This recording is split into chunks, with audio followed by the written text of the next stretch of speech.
Това е студиото на нашия ромски телевизионен канал.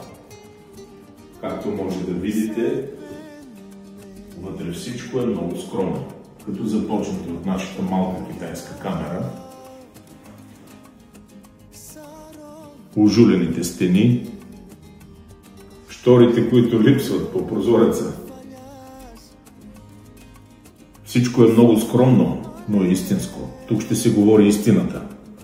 Това не е подкаст, който сте свикнали да виждате.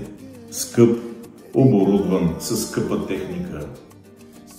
Платен и поръчен от различни политици, различни министерства, където да се говори това, което политиците искат.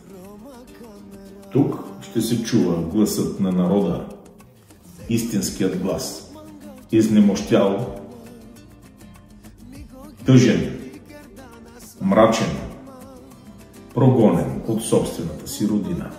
Ромският глас, гласът на ромите.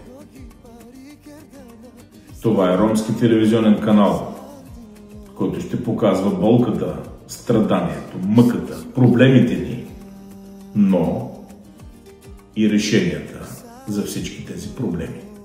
Защото истината е по-важна от скъпата техника, от скъпите дрехи. Днес лъжата е облечена в скъпа опаковка, която привлича, но съдържанието вътре е неистинско, лицемерно. Тук няма да е така.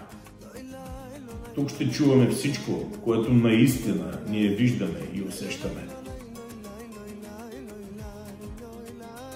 Ромски телевизионен канал в YouTube изписва се на български. Ще излъчваме когато можем.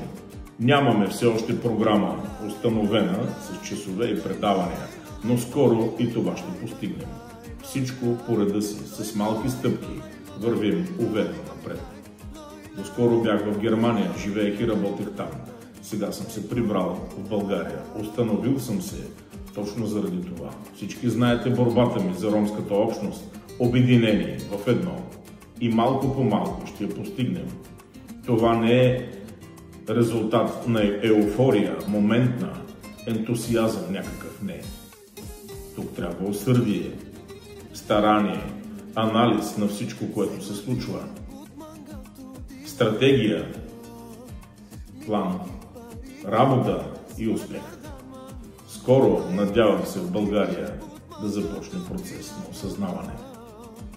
На осъзнаване, че роми срещу българи, това няма бъдеще за България.